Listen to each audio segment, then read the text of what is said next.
Em 22 estados e no Distrito Federal, o domingo foi marcado por manifestações contra o governo. Em São Paulo, segundo o Instituto Datafolha, cerca de 40 mil pessoas compareceram à Avenida Paulista, número bem abaixo do registrado no protesto realizado em 15 de março, quando 210 mil pessoas estiveram no local. Esses foram os primeiros atos realizados em favor do impeachment após a abertura do processo contra a presidente Dilma Rousseff. O processo já está em andamento na Câmara dos Deputados e vem causando muitas controvérsias, com direito à intervenção do Supremo Tribunal Federal. E é sobre esse assunto que vamos falar agora no Revista da Cidade, por isso o doutor Eduardo já está aqui com a gente. Olá, doutor Eduardo. Bom dia. Tudo bem, meu querido?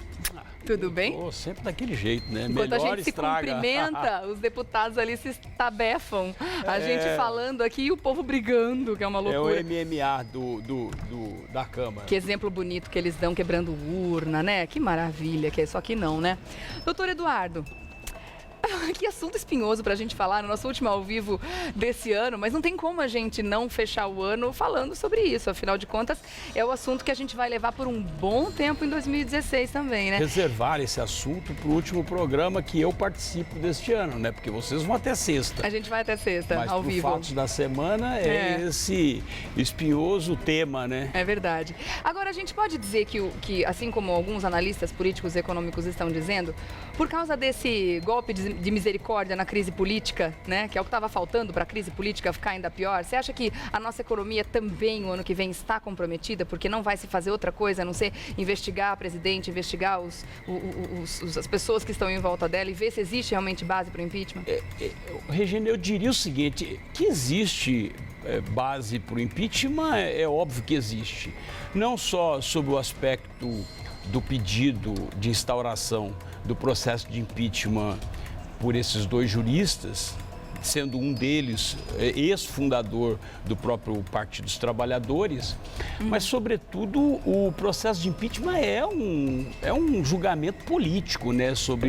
É óbvio que você tem um rito, é óbvio que você tem todo um procedimento que deve ser cumprido, e, para isso, o Supremo Tribunal Federal está aí para corrigir qualquer tentativa de deturpar esse processo, mas é óbvio que é um processo político, como foi em 92 com o Collor, porque o Collor também foi político naquela ocasião, tanto é verdade que ele foi absolvido de todos os processos crimes que tramitaram no Supremo Tribunal Federal.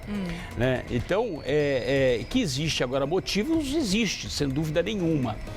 Eu poderia dizer aqui não só a questão das pedaladas, não as pedaladas fiscais, contas reprovadas de 2014 e agora 2015. Do primeiro e do segundo mandato também, do primeiro e agora do segundo mandato, ou seja, essas pedaladas que o governo gasta mais do que está previsto no orçamento, fica devendo para os bancos públicos, né, para a Caixa Econômica, o BNDES, para o Banco do Brasil, enfim, que não pode, que são programas do governo que se gasta, se paga e o Tesouro Nacional não reembolsa, não devolve esse dinheiro para esses bancos. Então, isso são configurados crimes de responsabilidade. Ela pode ser por culpa, ou seja, não intencional de quem está conduzindo o país, mas pode ser intencional, sim, ou seja, pode, que nós chamamos de dolo, né, vontade de praticar aquelas pedaladas. Isso vai ser apurado agora no processo de impeachment. Agora, tem outras questões, né? O problema é essa investigação que começou do banco, do BNDES, né? Ou seja, empréstimos que foram feitos a juros subsidiados e a empresas, né? Para poder aumentar a empresa. Ou seja, a questão da utilização do Banco do Brasil como instrumento, a Caixa Econômica Federal como instrumento político também, né? E outras estatais. Né? Eu estou te dando assim, elencando uma série de fatos. Além de tudo, ou seja, mandar de novo o pobre para a miséria, ou seja, tirou durante 10 anos, se tirou quase 30, 40 milhões de pessoas da linha da miséria, mas estão novamente voltando para essa linha da miséria. Você tem aí a questão do IDH, né, que é o Índice de Desenvolvimento Humano, que o Brasil caiu no ranking mundial. Caiu no ranking mundial, ou seja, né? então você tem muitos elementos que dão subsídios para essa questão do impeachment. Mas agora, o que está constando é só a questão das pedaladas hoje. Sim, Nada sim, disso só que as você pedaladas. comentou está constando. Agora, você tem outras questões também, né? Eu acho que tem o problema hoje que você enfrenta, que é o Eduardo Cunha, que está diretamente ligado com esse negócio de impeachment, porque foi que ele recebeu o impeachment. Muitas pessoas estão justamente confrontando a forma como está sendo feita, né? Muitas vezes nem discutindo a legitimidade do impeachment em si ou das questões, das razões que levam ao impeachment, mas a forma como está sendo feita. Quem é que está acusando, né? É justamente uma pessoa que está, inclusive nesse momento, com mandados de busca e apreensão acontecendo em Brasília e no Rio de Janeiro, que é o presidente da Câmara, né? Muita gente dizendo que configura golpe por causa disso. Então, se esperava de que a pessoa, ou seja, o presidente da Câmara dos Deputados, que recebe realmente o processo de impeachment, que aceita o processo, ou seja, que autoriza o processamento... Seja uma pessoa idônea. Que seja uma pessoa idônea. E não um usufrutuário de contas na Suíça. Uma pessoa que está desprovido de qualquer interesse político partidário, sobretudo, né? Então, é tudo isso que envolve esse processo de impeachment. Agora que o Brasil vai... Na verdade, nós estamos arrastando um cadáver. Essa que é a grande verdade. E nós não sabemos por quanto tempo nós vamos arrastar esse cadáver. Chamada economia, situação, crise econômica, financeira no país. Ou seja, as agências internacionais derrubando a classificação do Brasil, que isso envolve diretamente o dinheiro que se investe no Brasil, porque se for rebaixado o Brasil fica proibido, né, de receber dinheiro, moeda estrangeira para investimento.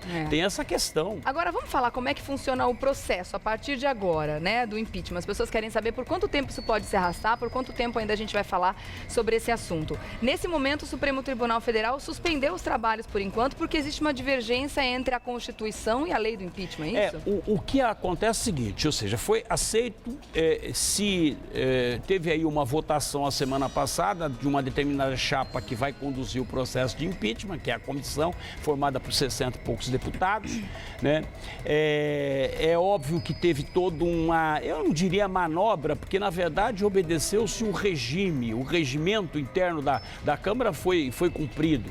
Entretanto, o ministro Fachin, que recebeu uma ação para poder conceder uma liminar, e de fato ele concedeu, suspendendo o processo de impeachment. Por quê? Porque na verdade há dúvidas na forma, ou seja, no procedimento adotado. Se poderia ou não, se era legítimo ou não e se era legal, a votação, por exemplo, que teve sigilosa, ter sido secreta. Então há esse questionamento. Há outros questionamentos de conflito entre a lei de impeachment instituída em 1950 com a Constituição de 88. Há algumas divergências, há algumas contradições, alguns conflitos. Então, para que não ocorra nenhum prejuízo e que não tenha que anular todos esses atos praticados, o Fachin concedeu a liminar, para suspender o processo e vai mandar para o plenário amanhã. Ou seja, não é ele que vai decidir, o plenário vai decidir. Os 11 ministros vão decidir como é que vai ser processado esse procedimento do impeachment, né? Então, nada foi anulado, simplesmente se suspendeu o procedimento, ou seja, está interrompido o processo de impeachment. Eles vão, trocando em miúdos, colocar regras a partir de agora. Até a decisão. Assim como o Senado também está fazendo alguns pleitos, né? Porque uma vez acolhido pela Câmara dos Deputados o processo de impeachment, aceita o processo, a denúncia do impeachment, quem vai processar, na verdade, é o Senado. Quem vai julgar é o Senado, não vai ser a Câmara. Mas até aí, o que acontece? Acolhido pela Câmara, aí sim a presidente da República, ela é afastada do cargo por 180 dias, né? Assume o vice-presidente até o julgamento. Mas esse julgamento ele tem que ser feito dentro do prazo de 180 dias, que é o prazo de afastamento dela, entendeu? Então essa é a questão. Agora, hoje nós temos uma outra situação que está tendo uma devassa no país inteiro, né, que é justamente a busca e apreensão na residência oficial do Eduardo Cunha, que isso também pode mudar aí o caminho do impeachment. Isso pode mudar completamente realmente a situação. Então eu acho que o Brasil inteiro está numa expectativa para ver o que o Supremo Tribunal vai decidir no dia de amanhã, que é onde está marcado o julgamento dessa liminar, ou seja, se realmente suspende tudo e começa do zero, ou não, ou continua, enfim. Então essa é a situação que nós estamos vivendo nessas últimas semanas do ano de 2015. Pois é, as últimas semanas terminando para lá de turbulentas, né? O ano terminando de uma forma bem estranha, bem bagunçada, como a gente de repente não esperava. Mas eu desconfio que em 2016 a gente vai falar muito sobre esse assunto aqui no Revista, né, doutor Eduardo? Eu acho até que o Papai Noel, com toda essa crise econômica, até o Papai Noel foi concedido uma liminar para suspender as festas de final de ano, porque do jeito que o país está pobre, né? Porque nós estamos mais pobres. Tá feio mesmo. Né? Ou seja, com o aumento do dólar, com tudo isso, é óbvio que está todo mundo mais pobre. É verdade. Então é óbvio que agora esperamos aí que o ano de 2016, se não for solucionado, que não for, ou pelo menos que dê uma direção, que dê a luz no final do túnel, né? É o que nós estamos querendo. Bom, o doutor Eduardo teve hoje a sua última participação ao vivo aqui, né, em 2015, mas 2016, é claro, ele volta, assim que as atividades voltarem aqui ao normal, mas você pode continuar fazendo contato com ele sim através do Facebook, facebook.com/Eduardo César Leite. Meu querido, um ótimo fim de ano para você também, um Natal maravilhoso para sua família. Para todos, para a equipe, 2016 para você lindo também. Para os nossos telespectadores que acompanham o ano inteiro, que acompanharam o ano inteiro. Eu que agradeço, uma boa passagem de ano para todos, né? Para você também, um ótimo Natal 2016. Seja um super 2016. Ao nosso lado. Sim, sem dúvida Com certeza. nenhuma. Sempre é o nosso.